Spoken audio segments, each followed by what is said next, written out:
Hello, Pete. Not yet. I think your microphone just needs connecting.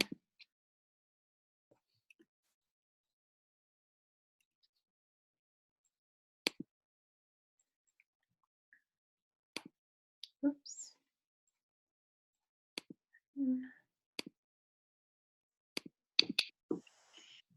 Yep, I think we can hear you now. Hi. Hello. Hello, how are you? I'm great, thanks. How are you? Yeah, good, thank you. Just getting lots of people requesting to join here, so that's great. I think if we give everyone a couple of minutes to get online, should be good. Mm-hmm. How was your long Easter weekend? It was strange. I mean, the weekend and the week and the Easter holidays are all pretty much blurred into one, aren't they? They Uh, certainly are. They certainly are. um, Make and sure the everyone. whole family at home, but that's all good as long as everyone's healthy. Everything is okay. Yes, great. Hope everyone else who is with us is good too. Someone's just messaged to say they can't hear.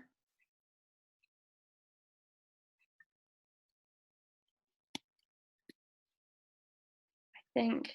Can anyone else not hear us? I can hear fine. Is it?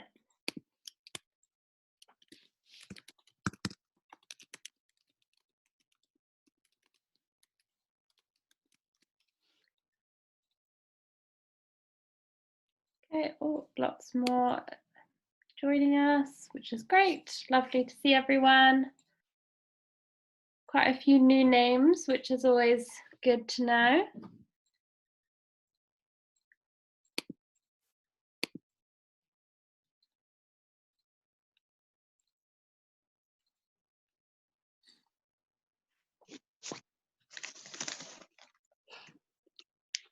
Hi.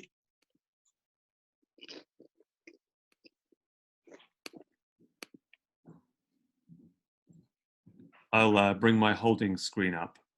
Yes, that would be great. Thank you. Gosh, got loads of people coming in now. Oh.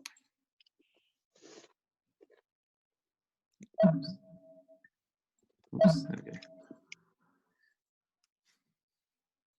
Oh, it's got the old days on it. Never mind.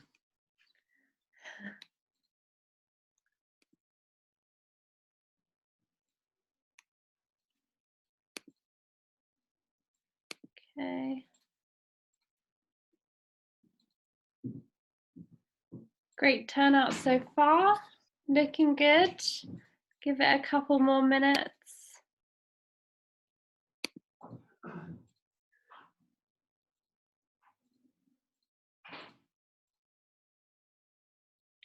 Hope everyone is having had a good long weekend and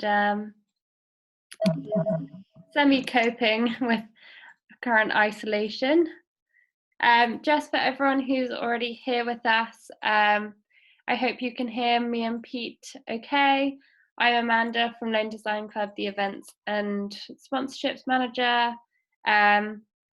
And if anyone has any questions throughout, then there is a chat box that you can find along the bottom.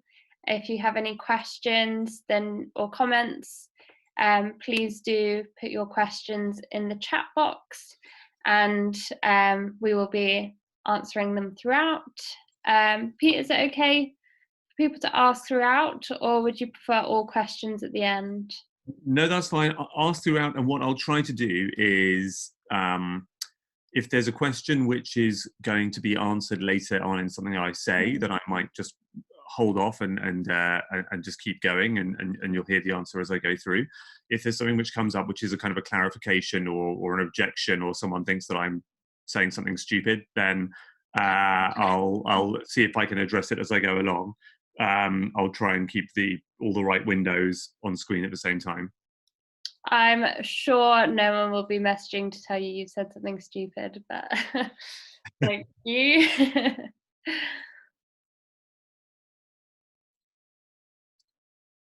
We'll just give it, I think, until at least 5 past, give people some time. Yeah, that's fine. I know not everyone is the most familiar with Zoom, which is understandable, but such is the way life is going at the moment. Yes, we're all having to get used to new ways of doing things. Mm. Yeah, how's everything? How are you managing everything at the moment, Pete? Yes, it's okay. I mean, my kind of work, because it doesn't rely on, physical objects, Yeah. luckily is all doable remotely. So that's all okay. It's just an uncertain time for everyone, and Mhm. that's hard. I think that this kind of session, this kind of thing that we're doing, is really one of the best things to do during a time like this, because what can we do other than try and write it out, try and Yeah. grow, try and you know I don't think silver lining is the right way of saying it, because people are very unwell, and it's a, Mhm. it's a very tragic time. But I think that the important thing to do is to do whatever we can to get Certainly. through, get into the other side, and see where we are. So Yeah, definitely. I think it's also the time to kind of support one another, but definitely ask for support whenever you can, which is definitely why we've wanted to set up this and to work with yourself. We know how great a job you do. So um, just, yeah, really kind of looking to be there to support everyone. So, yeah, trying times, but we'll all get through it if we can help each other out for sure. Okay. We're looking pretty good now. So, for those of you who've just joined us, feel free to drop any comments into the chat box below, and I'll keep an eye on it and make sure that everything is read out. But Pete, do you want to start by giving a quick introduction to yourself and your company and kind of what your services are? yeah, sure, okay. So hello everyone, and I hope you can all hear me okay. If you can't, then please drop a line into the chat. um, I am Pete Gomori, and I am a creative director and brand consultant. And my career has taken me from client-side marketing jobs to the agency world. I was the marketing manager for Tate Modern. I was the head of marketing at the National Maritime Museum. I worked in video games at Sega, and then went agency side and worked with all sorts of things, from Skoda to Carluccio's to Freeview to British Cycling, and all the industries. And since then, I decided to set up my own, what I call micro agency, which is effectively a fancy way of saying it's me, plus some extremely talented freelancers who I bring together into different projects. And we work in a very kind of agile way to work with all sorts of different kinds of companies to help them with their branding and their marketing. Specifically, about half of my clients are in fashion, and even more specifically, probably 90% of them are in ethical fashion.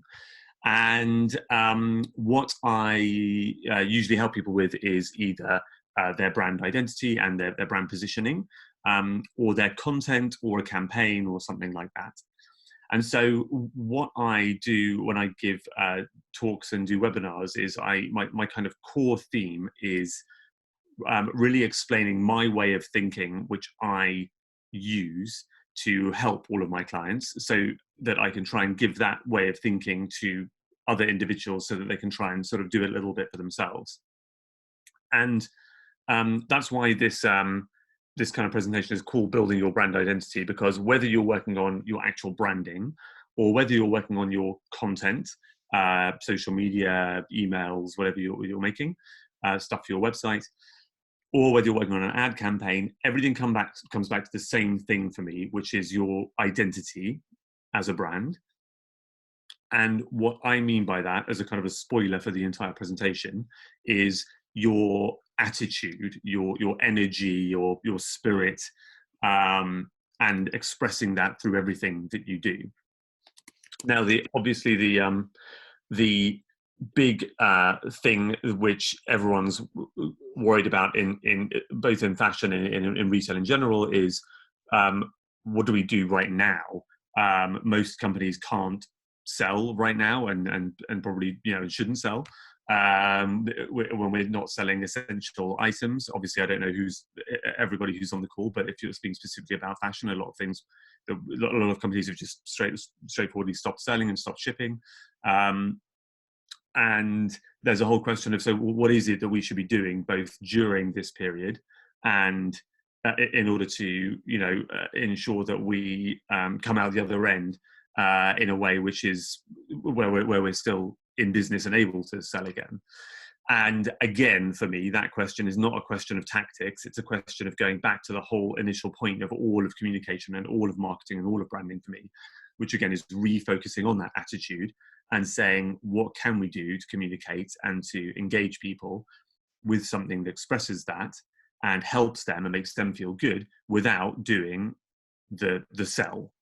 And that's a bit of a big twist because, over the last sort of 10, 15 years, especially digital marketing for especially fashion brands has basically become a relentless sell, a relentless chasing people around the internet, with retargeting, discounting, just hammering people with ads, sending as many email bulletins as possible with just product information.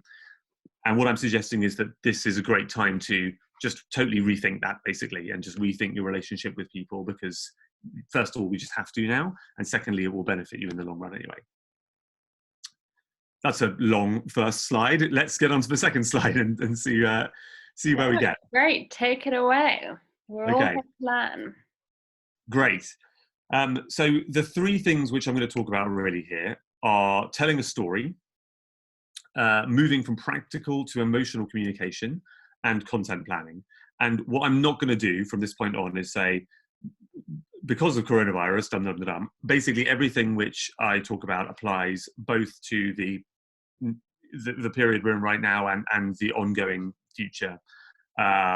So I will return to the lockdown period at the end of the presentation, but for the main chunk of this, I'll talk about the theory, the creative theory behind it, which I think is important. And these are the three parts of that.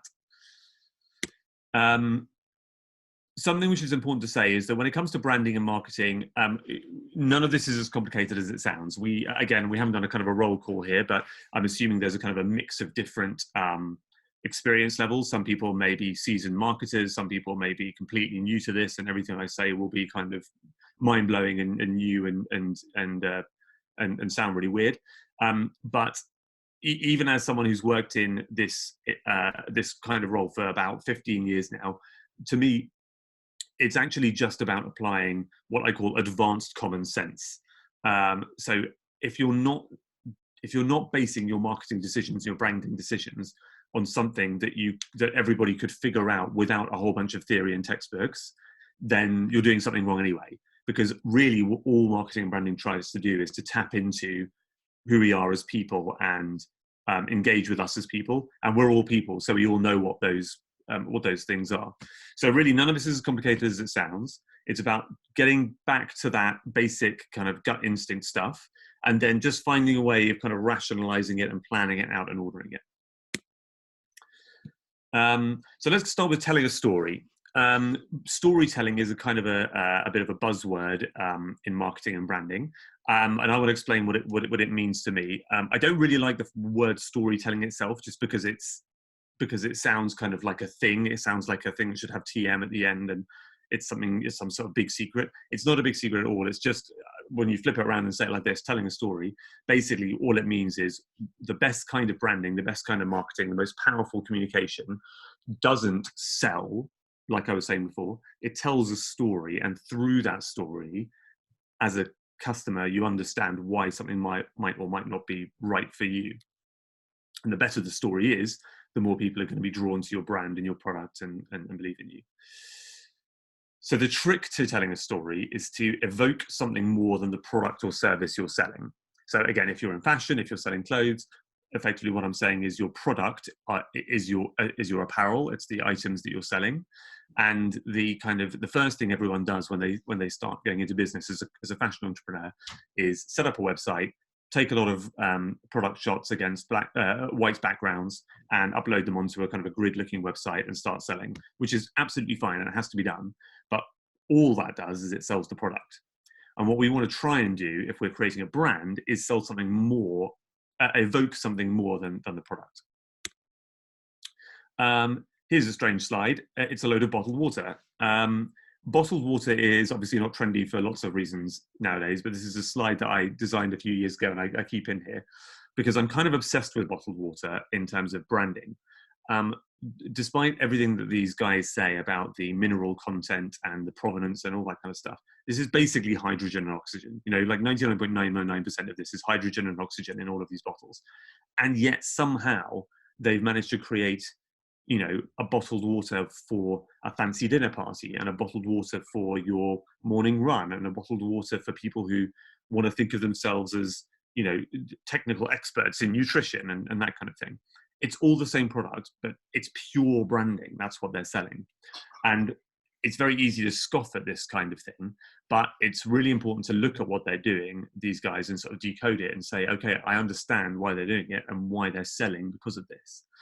Because the strange thing for us as humans, as fallible, ordinary humans, when you look at these different bottles of water up on the screen, if you're honest, you would automatically be drawn to one and say, that's the one that I would go for if it was on that you know, supermarket shelf.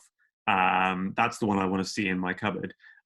Even the Buxton one, for example, which looks fairly plain and ordinary and is obviously the cheapest of these brands, has been very, very carefully designed to look like an everyday brand and to not evoke celebrity and exotic islands and all this kind of stuff.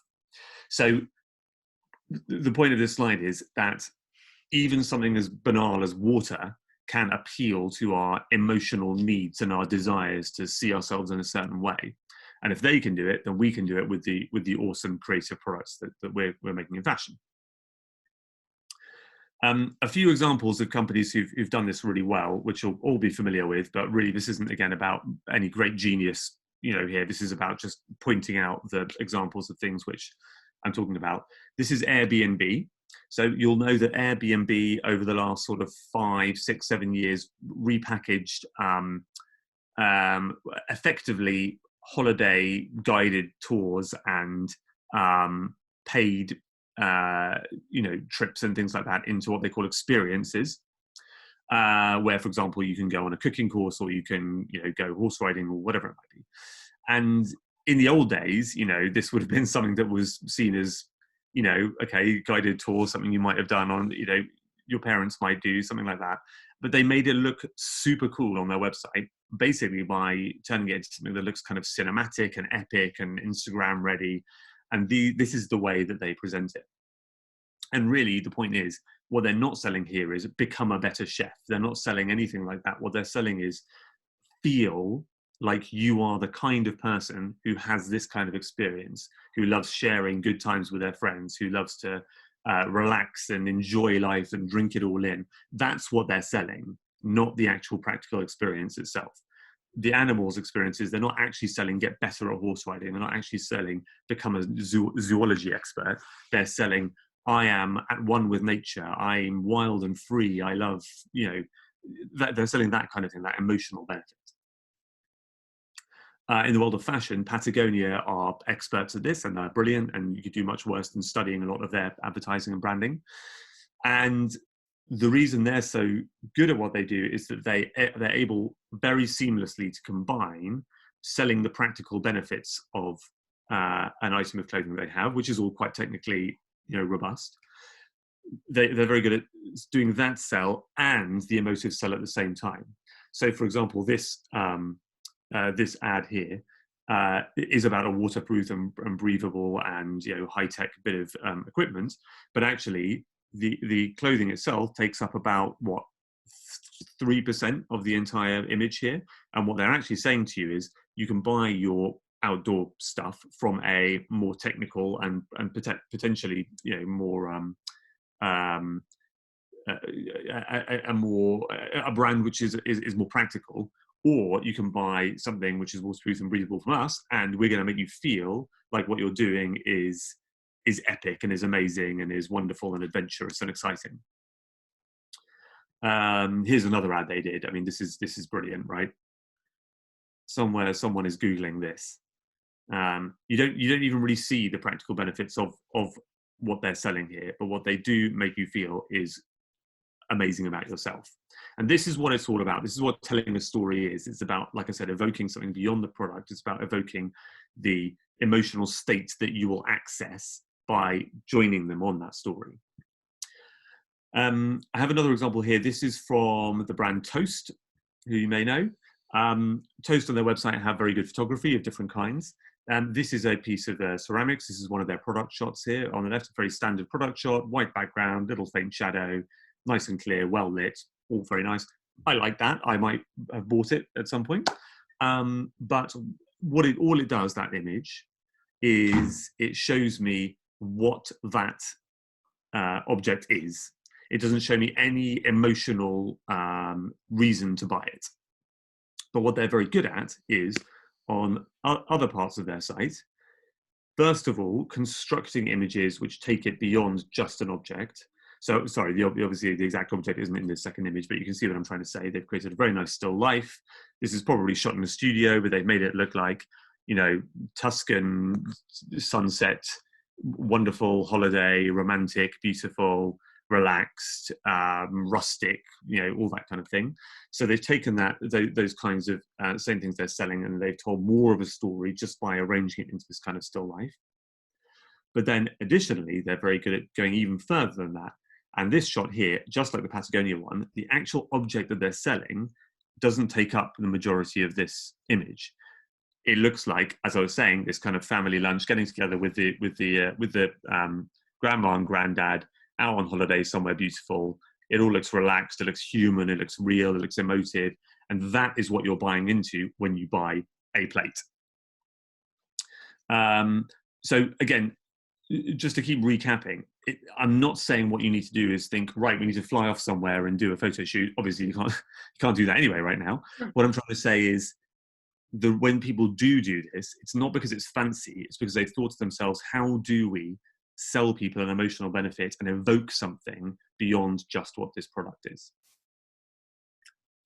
There are other ways of doing it too, slightly simpler ways. So ASOS do it. I mean, yeah, this is simple influencer marketing. But what is interesting about the way that they do it on their site at the moment is they allow the people who are looking at these different profiles on their website to basically pick a person who they think is cool and say, oh, maybe I can be inspired by the way they dress.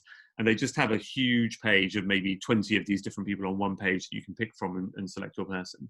So where this sort of influencing is happening out in the wild, out on Instagram, what they've done is they've collated it all, well, not all of it, they've collated a selected number of people into one page to give people that same feeling of why they follow an influencer, to find someone they relate to find someone whose style they believe in, and see how they construct their outfits, and they put it all on one page for people to go through. So again, they're selling something more than the object. They're selling the lifestyle. They're selling the identity. They're selling the person that you want to be. It's not about the car. I'm going to try and do a quick flick into a web page. Let's see if this works.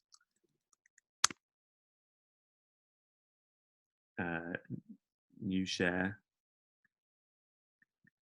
Can everyone see that? Yes, that looks great. See that? Great. So you should be seeing a Skoda page from my website. I'm sorry, this is a slightly corny "here's one I made earlier" bit. But we love those. They work for a reason. Okay, so basically this is just an example of a photo shoot which I did for Skoda. Now Skoda are Skoda. You know, they're not Ferrari, and they're very aware of that. That doesn't mean the cars are bad. The cars are actually very good and win a lot of awards. And they even have this phrase "love at first sit," because, you know, when you sit in a Skoda, you suddenly realize, wow, this is an amazing car. So great cars, but they aren't flash. They aren't for people who are flash. They are much more down to earth. They're much more human. They're much more about real lifestyles. And actually, the kind of insight which I kind of came into over the course of working with them was people are buying this car because it enables them to have a certain wonderful lifestyle, not because the car is the lifestyle. So in other words, it's not about the car. So the photo shoot we did when they launched their Karoq model was basically a kind of a flip of what people normally do with a car shoot, which is normally you go to Barcelona or somewhere like that and you put your car looking all shiny in front of a billionaire's house and make it look all glam. You don't put any people in it because it will put some people off, and it'll, you know, if they don't look the same as them, all that kind of thing. And I said, let's just not do that. Let's do the opposite of that. Let's choose just a down-to-earth, real-looking family. Let's say, great, you know, this is who we're representing. Let's not put the car in the foreground. Let's put it in the background in all of the shots, or at least out of focus. And let's have the car there. But let's say the lifestyle and the adventures that you have are really what we're selling, not the car. And that's what's going to make people believe that you are a brand that gets them and understands them. So we went to a National Trust property in England in the rain in January. And we shot them this family just messing around and having fun and enjoying themselves. And it made a much more human, a much more real, a much more evocative shoot and a way to sort of sell a car than to just do pictures of a shiny car itself. So that's my perspective on this, and this was how we launched this this car on our website. I'm going to reshare the presentation. There we go. So hopefully everyone's with me so far, and what I'm trying to say is evoking something beyond just the product, right? So the question is, what should you evoke? What is it that you should evoke? Now, I'm going to talk about two models of brand theory now that some people may have heard of. So forgive me if you've already sort of heard of these and worked through them, but it's always good to have a recap. And the two models are about finding that kind of, that emotional benefit, that attitudinal magic, that little something that's inside your brand that can connect with people beyond just what the functional benefits of the product is. Okay, so the first thing, this is called expressing your why, and you may well have seen this before. This is a guy called Simon Sinek does this talk, a TED talk, about what he calls the golden circles.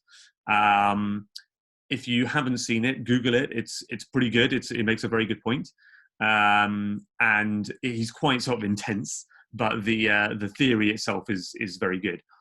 Basically, what he says is that most companies, most entrepreneurs are very good at talking about what they do, but they're not very good about talking about why they do it.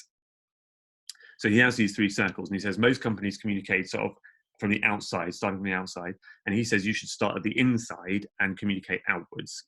So start with your why. So what does that mean? Okay, so all of your whats are your functional stuff, like I was saying before, your practical benefits, your price, your features, function, benefits, materials, durability, quality. You know, what fabric are you using? You know, how is it constructed? Why is it potentially also, and this is a little bit controversial, but as I said, I work with a lot of ethical brands. I also think that the environmental benefits are a what.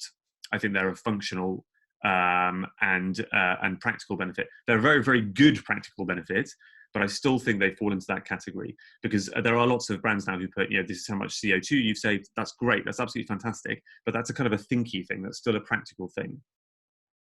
On the other hand, your why has to be an emotional benefit. It has to be something like an attitude or a lifestyle or a mission or a vision or a promise or a story that you're telling that you want people to buy into. And when I'm talking about the environmental things, for example, and sustainability, the technical side of sustainability falls on the what side, but on that why side, you can get into the passion that you have and the change you want to see and the world you want to create and the positivity that you have for it and the energy you're bringing, or potentially the anger you're bringing and the rage and the rebelliousness and the change you want to have, all that kind of stuff. All of that is a why, but the actual detail of how is the fabric sourced, how is the thread sourced, it's important. Don't get me wrong. It's important. You need to say it, but you need to do more than just say it. So one way to arrive at this attitudinal benefit is to start looking at what you're communicating, look at your website, look at your social media, think about your marketing plan, and look at it and say, how much of that falls into the what category and how much falls into the why. Try and split those things out that you have. And it can be a bit of a quick eye opener to say, wow, actually, I am just talking a lot about the provenance and about the way that I construct the garments and about the fact that I'm using leather alternatives and that kind of thing. All of those are brilliant. You need to say them, but if you're not doing the why at the same time, then it's going to be harder to communicate and convince people to buy into you. One of the things to say about this is the big players in fashion and in any industry, especially with consumer goods, are all thinking about the why all the time. Nike, Adidas, Reese, whoever you want to pick in any kind of type of fashion, they're all thinking about the why constantly and selling a whole lot of stuff because of it. So to compete with them, you can't just say, we are more sustainable, we're more ethical, that kind of thing. You have to do it in a way which makes people excited and gets people fired up. Okay, so that's one way of starting on this process. The second thing is something I'm going to talk about, which is this is pretty serious brand geekery here. So, forgive me, but hopefully that's why we're all here. This is something, a theory called brand archetypes, which can also be a really, really useful way of figuring out what your brand identity is and what you should be communicating. And this is a kind of a direct link with the kind of lockdown situation. If you're not selling something, you have to be communicating in a way which makes people still enjoy having a link with your brand, having a connection with your brand. And it has to be about your personality, not about your product. So what are archetypes? I mean, archetypes themselves, some of you may have heard of Jungian archetypes. They are psychological stock characters that a psychologist called Carl Jung thought explained people's behavior. So in other words, what he effectively said was, if you see someone fall over in the street and you go and help them up, it's not because you're a nice person, it's because you're acting out the role of the hero, the knight in shining armor. And he had this idea that we're all just playing all these roles. Now, it's not trendy anymore to use it for psychology. It was too reductive. It was kind of made up. It wasn't very biologically linked. So psychologists and people working in that kind of field don't use that anymore to explain people's behavior. But two branding thinkers looked at this theory of archetypes and said, actually, it's really interesting that all the most successful brands seem to pick one of these archetypes and just stick to it in everything they do and just constantly shout about how they belong to that archetype. And there's a great book about this called The Hero and the Outlaw that you can look up, and it basically explains about how these brands all follow these archetypes. Or you can just trust me and save yourself 300 pages. And what I'll do is I'll explain what the archetypes are so that you can get a sense of the different personalities which are being used. So in other words, they aren't psychological stock characters that explain behavior, but what they can do is clarify your communication and focus brands on their emotional appeal. So why do you need to do this? Well, you've got to do it because it's hard to keep focused when there's lots and lots of messaging. Everybody's got a lot to say, and it can be very easy to get distracted down into stuff which actually isn't going to sell to your audiences. And like I keep talking about, brands just tend to forget that emotional response is everything. I'm going to get really, really boring, so I'm just going to keep saying this, but this is the fundamental principle of branding and marketing, both in this weird time that we're living in and afterwards as well. Emotional response is everything. So what we're trying to do by looking at these archetypes is pick for you as a brand an attitude, a spirit, a vibe, a personality, a feeling, a style, whatever you want to call it. But we need to pick one that you stick to and you just shout in everything that you do. So here are the archetypes.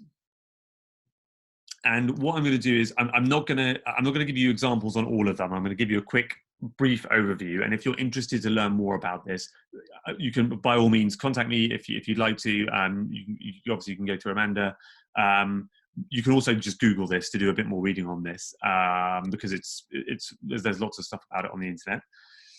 But just to briefly explain, the 12 archetypes are up on the screen here, and they are things like, at the top, the rebel. So a rebel brand will do everything it can to feel rebellious, to break the rules, to show how it's breaking the rules, to challenge conventions, to be dangerous, to be daring, to be edgy, and they'll do that through their product, but also through their marketing and their advertising. You have the hero brand, who is all about victory and bravery and confidence and empowerment. So something like Nike, for example, is a classic hero brand, because all they seek to do is make people feel more confident and empowered about themselves. You have brands like the ruler.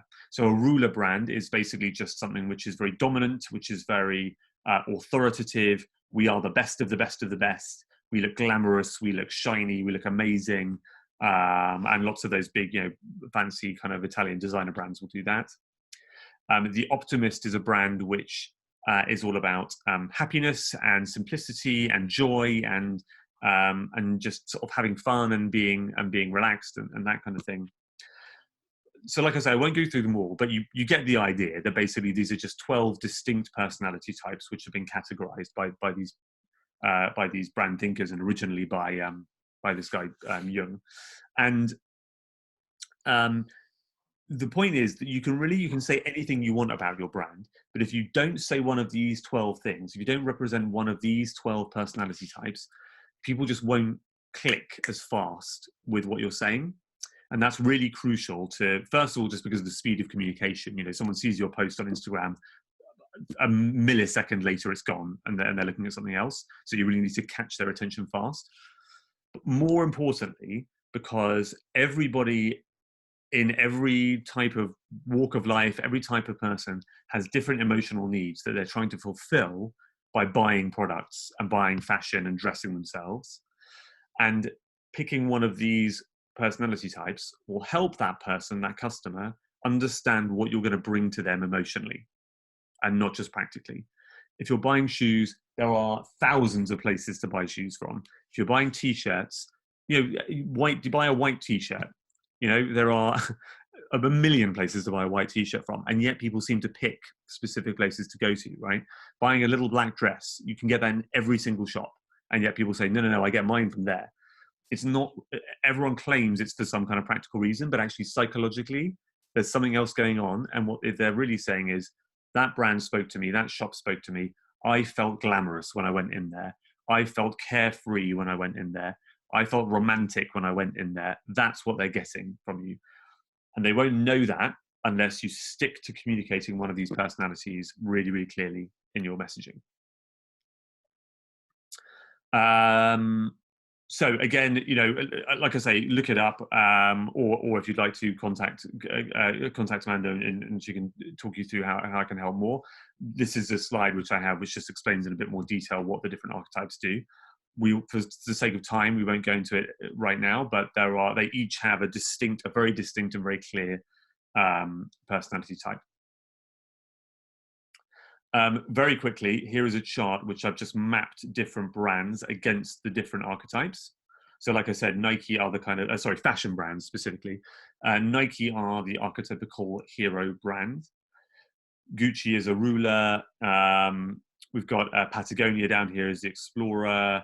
Primark are what I call a regular brand, where they make people just feel okay about themselves. They feel fine about themselves. They don't feel like they're being communicated by some kind of pretentious thing that's going to make them feel bad about themselves.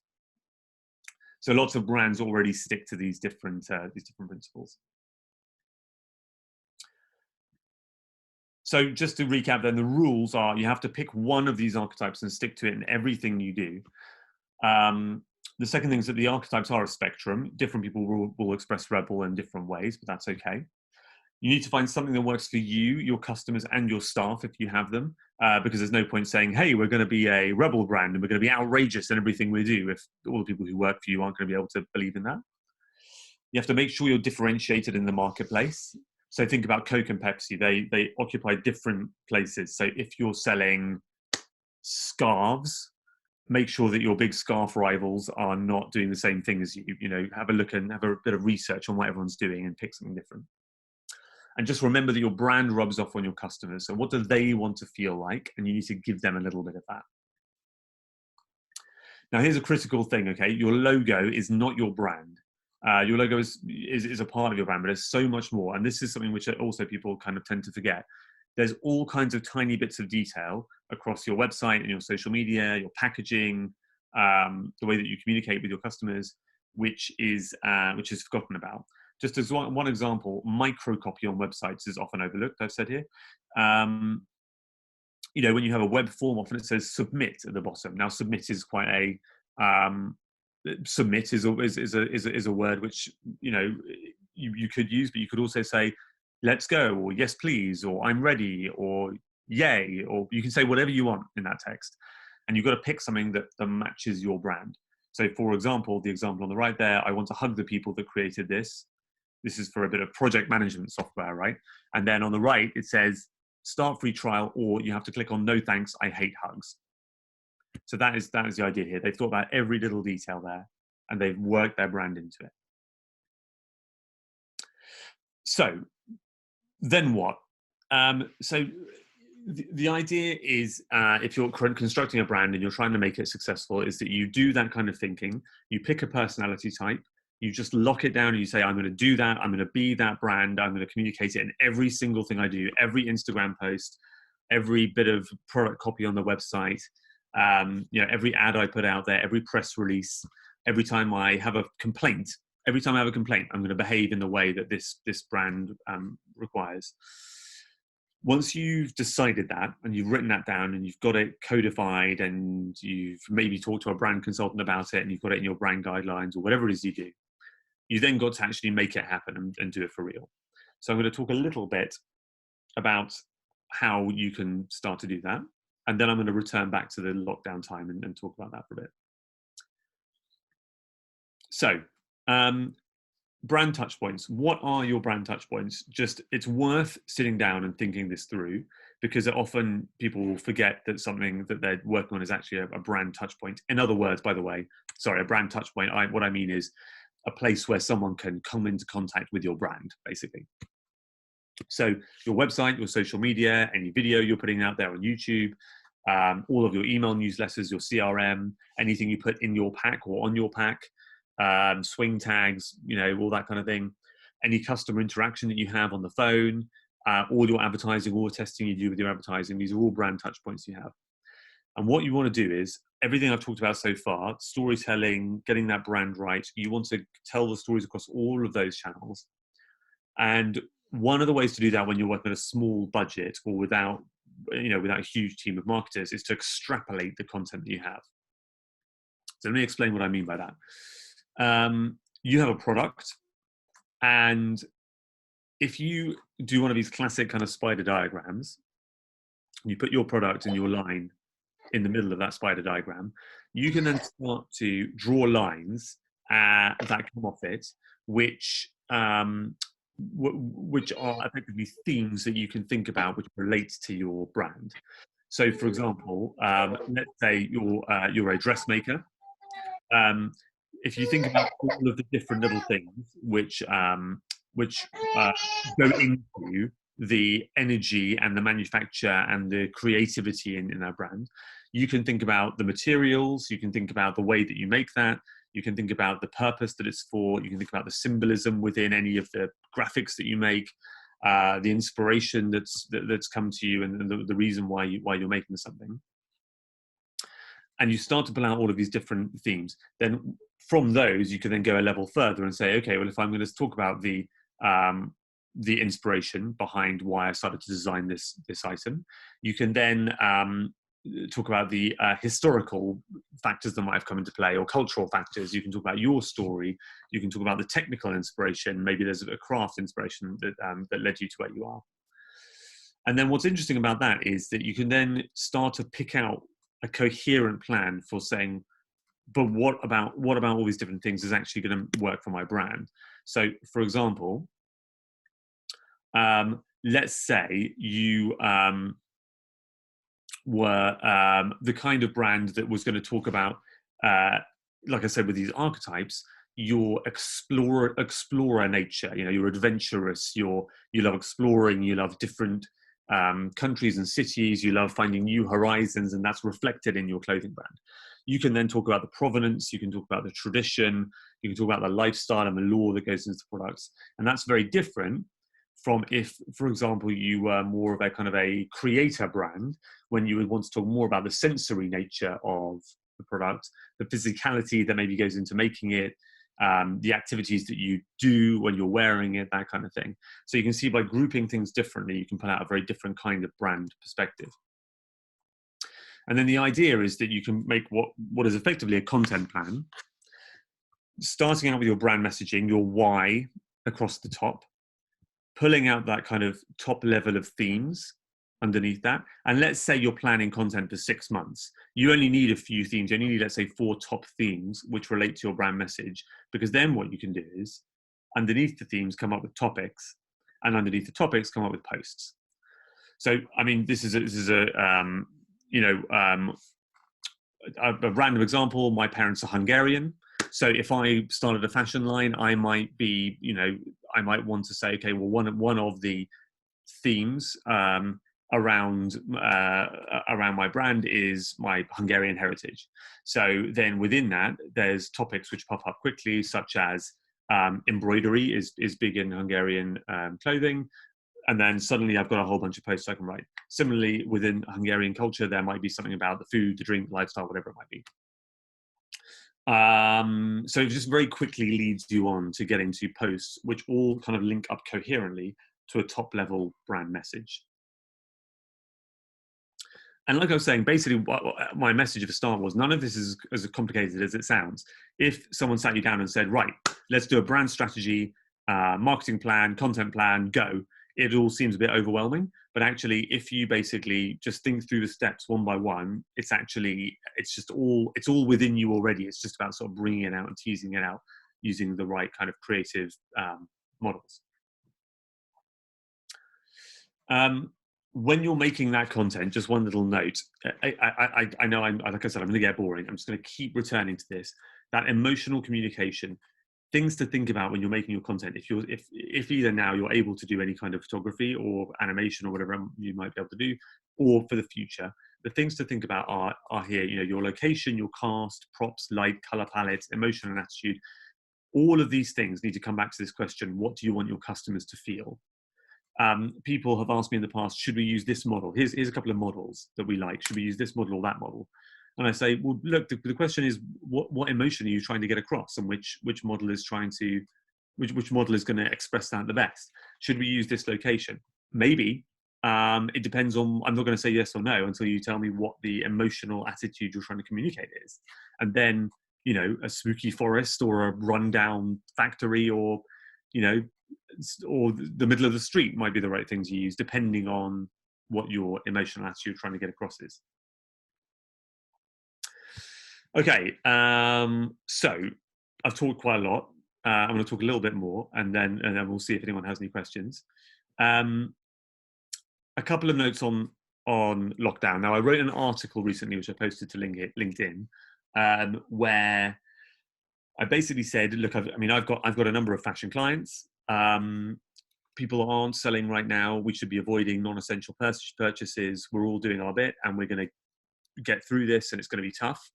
And alongside prioritizing everybody's health and safety, what we are looking to do, if we're still working, is try and figure out how are we going to stay in business and get back on the horse when the time is right. And my opinion on that was to basically say, I don't think you have to stop communicating, even if you've stopped selling or shipping. I don't think you have to stop sending emails or posting stuff on social media.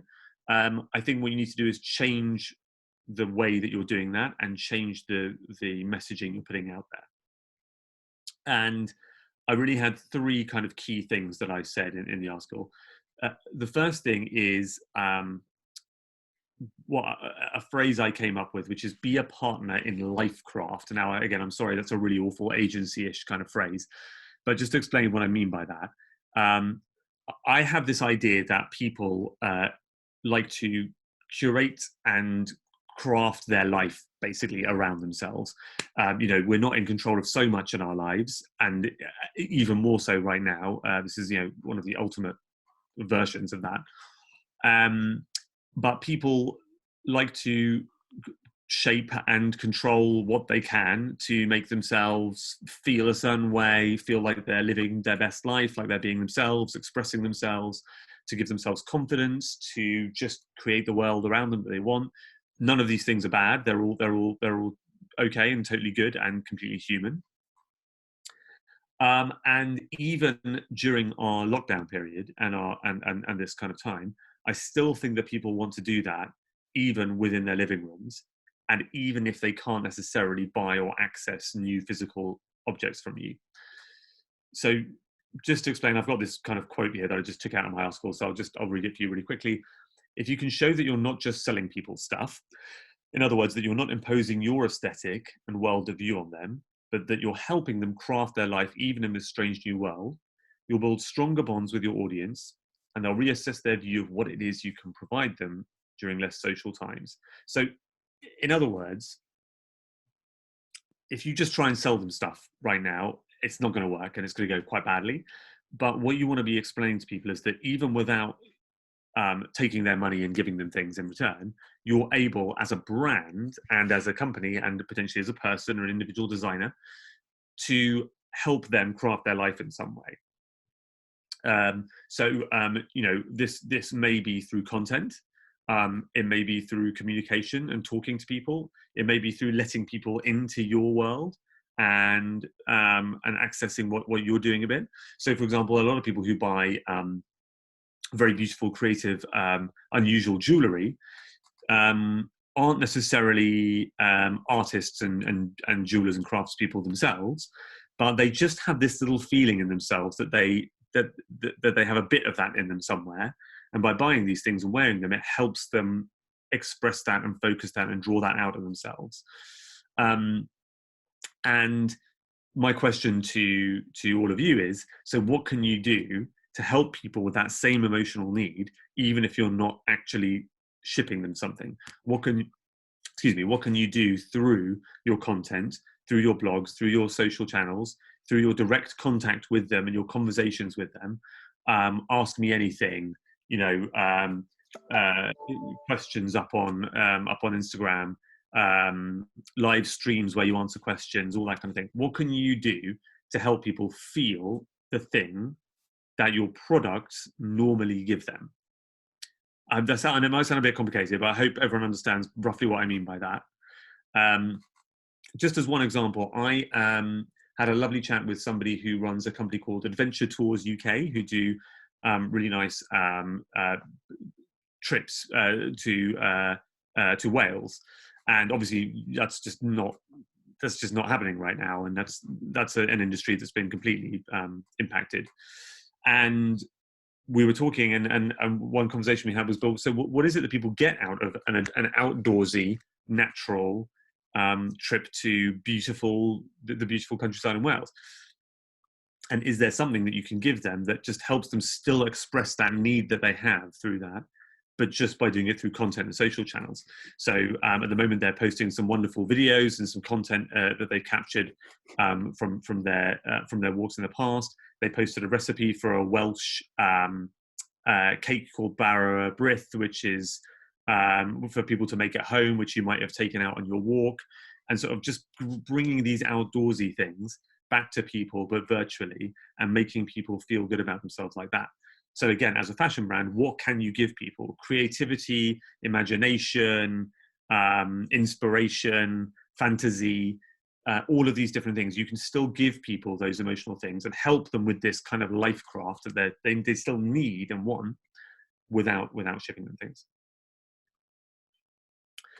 Second thing I've written is stop talking about purpose and start talking about feeling.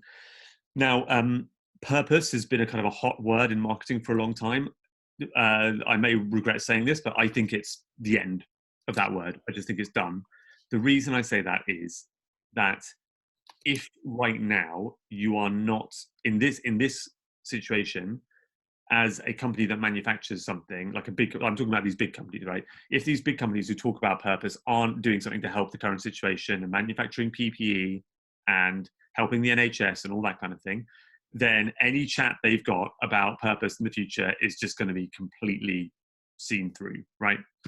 So, and really, something like this, a time like this proves to us that we really only have one purpose, which is stay healthy and take care of our loved ones, right? So all of the chat about purpose that people are putting out there, I just think is going to start sounding really, really hollow. I think instead of purpose, we should start talking about feeling and just being more honest about who we are as humans and what we need in our lives and helping people get that. And like I've said in this quote here, so just like art and football and DOP balsamic vinegar, fashion has a role to play in our lives that shouldn't be casually dismissed. But it's not going to save the world in the way that some brands seem to insist. What it does do is make us feel good about ourselves. It can psychologically motivate or ground or inspire us. It can help us gain confidence by being true to our inner selves. So let's talk about attitude, not purpose.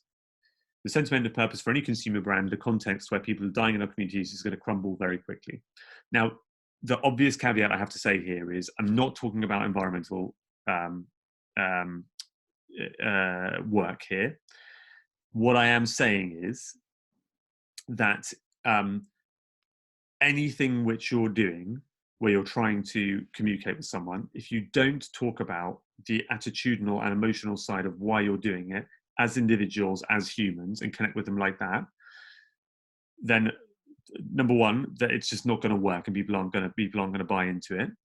And secondly, because again, as fashion brands, I think it's also, and again, this is potentially slightly controversial, so forgive me, but I also think that it's important to say, as fashion brands, if we have something ethical that we're doing, and this includes me as a company that works with ethical fashion brands, we are still making fashion. We're still selling people fashion, and having the duality, being okay with the duality of the honesty of saying we are selling people things. And we're doing that because this is part of people's lives and that's okay.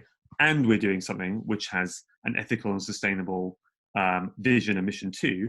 If we can communicate those two things in an honest way, I think it'll be much more impactful than just going out there with a pure purpose play, because I just don't think people are going to believe it in the same way as they did before.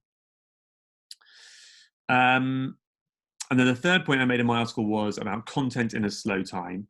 And basically what I was trying to say was that over the last 15 years, we've gone from, we've moved into a digital world where content is extremely ephemeral.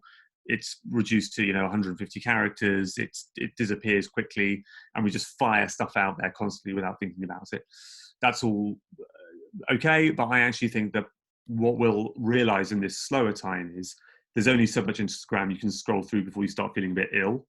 And we are all reconnecting a bit more with things like reading books, baking bread, all of the slightly slower stuff, podcasts, conversations with friends and family, just slower things, which will which allow us to engage with a bit more of a deep way with the brands that we like.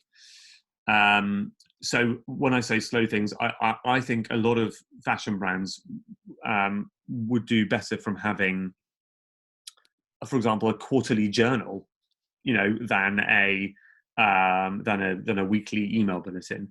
Really well written, really considered long form content by brilliant writers expressing what you're trying to do. Not just firing things out every hour on Instagram, another product shot, but just holding your energy and basically doing something which is longer and more considered. Long form film, I think, is totally fine. Really slow, considered documentary style long form film, I think is great. I just think that that's something to consider for sure.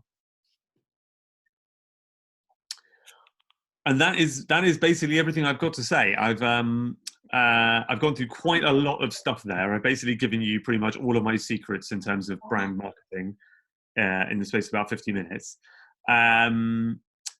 I would love to hear if anybody has any questions, any comments, any thoughts, wants me to clarify anything, or any specific questions. Yeah. That's great, Pete. Thank you so much for that. That was really informative, really interesting. Do you want to quickly talk a bit about, we've got some questions here which we can go through first, and then I think it would be great if you wanted to tell people a bit about the consultancy package that you're offering with LDC. Yeah, sure. Shall I, well, why don't I just whiz through that quickly first, just while people have a chance to just type in some more questions if they have them. Yeah, Basically, everyone do your questions now if you have any. I've got a few that have come through to me, but if anyone's sitting there thinking something, now's your chance to get it in before we yep. go on. So basically, I work with companies big and small. I work with some kind of companies who have me on retainer or work on big projects with me. But one of the reasons I went independent was because I love working with people doing interesting things, and especially ethical things. I think that's great.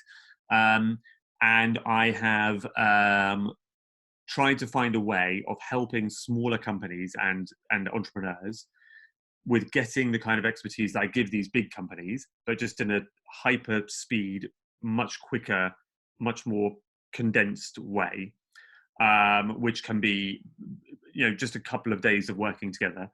And what I've worked with Loan Design Club on is to package these in 3 different ways to help anybody who has not got £50,000 to spend to access services which they might not be able to afford elsewhere. So there are, I believe, 3 different packages which will either help people just with having somebody to have a sort of a counseling branding therapy session with, just to have someone to bounce something off with. There's one which helps people just get a little bit further, which is to get kind of a report and a consultancy report from me and some advice on what you should do with your brand. And then there's a further one which helps you actually do the building blocks of reworking your brand and reworking your brand positioning and your identity to get a bit further down the line. So yeah, if you have a look I believe it's on the LDC website. Amanda's going to correct me if I'm wrong. No, you're right. Yeah, okay. You can have a look there, and you can have a little look and see if one of the packages is useful for you. And then basically we will take some of the things which I've explained today and just go into more detail and apply them to your personal situation. Really is the idea. So we'd love to work with you folks and help out. And I've done mentoring with LDC before already. So yeah, very, very pleased to be involved. Yeah, great. We will. I will send an email round to everyone who has joined us today or couldn't join us, and give you guys more information. I'll send you a breakdown of what the packages entail, costs, and everything. And then yeah, if anyone has any questions, then don't hesitate to get in touch with us. We're here to help you. We want you guys to survive and do amazing things throughout this tricky period. So yeah, we'll get through it. Just on to, and also another note, this webinar will be available afterwards upon request. So if there was anything that you missed because of Wi-Fi, then we have the full recording available as well. A couple of comments of people just saying, oh, sorry, did you have any? Just one quick thing to add, just seen a couple of comments. Just if you want to look me up, you can look at studiogomori.com to see some of the things I do with people and some of the case studies. And I'm on Instagram at Studio Gomori. Perfect. So just going through the comments here, people have said thank you, very helpful. So thank you guys for joining us. Couple of questions. Someone has asked, do you have any more examples of Instagram accounts, fashion brands that have been successful in kind of marketing intelligently whilst evoking people's emotions during kind of the whole coronavirus pandemic time? Oh, that's a great question. Let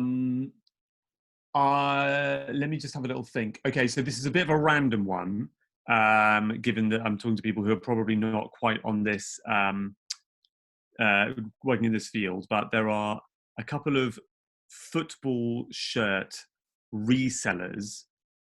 So you know what a reseller is, someone who has vintage clothes and is reselling them. There's a whole community of people who sell football shirts, and they have all stopped shipping, but they've done very well at reimagining what content they can put out there and engaging people with things like football quizzes, classic clips, little games that they're playing with people, podcasts, live streams of them with video games, things like that. Now the reason I'm mentioning that is not just because I'm a football geek, but because they have, like I was saying before, they have very quickly thought to themselves, right, we can't ship products. What is the topic we talk about, and what else can we do to keep our community engaged with us and love us and think we're great, even though we're not actually selling them anything? And I just think that's kind of the same question you need to be asking yourselves at the moment. I would probably have to have a little thing to pull out specific examples of other people who are doing it really well in the broader fashion world, because I don't feel massively inspired by lots and lots of them at the moment. But yeah, like I say, with the football shirts one, the point of it is think about what is your thing, and how can you keep engaging people with that same kind of thing, despite not being able to sell. Yeah, I think on that note, one of the ones that I've seen which has been working quite well, not brand specific, but just kind of message specific, is a lot of kind of local community discussions and community groups, and saying support local independents, shop at your local grocers, do things that will help the community, rather than going straight to a big brand or like Sainsbury's or something, or getting some kind of like online or getting like a Domino's or something, get like a local pizza. So just kind of being like, shop independents, we're an independent brand, support your kind of community, and kind of things like that, I think work quite well. Another question is, what advice would you give to a very new startup brand? So October 2019, what advice would you give to them, having just started and now everything is like on hold? Yes, look, okay, my advice is the same that I'd give to anybody really who starts up, which is that unless you have £1 million sitting in a bank account somewhere just to fling on advertising, any startup period is tricky. It takes a long time to build up a following. It takes a long time to get kind of a critical mass of people to care about what you're doing, to really drive sales, and that's really about time and about energy that you're putting into it. So I think that you should just do what you were going to do anyway, which is figure out a content plan, post a lot of stuff on social media, talk about like I said, figure out those topics and themes that you need to talk about to make people care about what you're doing, and just build that following. You'd be doing that anyway. It would take a number of months to build up a following that would buy from you anyway. So it's almost, in a weird way, doesn't make a difference, because you need to just keep doing that, keep building that following. You don't put your number of sales up anywhere on the internet for people to see. So in 6 months' time, when you're selling a lot again, people won't know the difference. The key thing is just to build that following with good content, and just keep going and putting that energy in. I more and more, I keep getting reminded that especially social media is just about the quantity and regularity that you put out there, and obviously the quality of it. But I started a new Instagram for a book that I wrote, and I haven't released yet, and I did 8 posts and got 2 followers, right? So I just kind of calculated that in my head and thought, okay, so if I want to get like 20,000 followers, how many posts do I need to do to get there?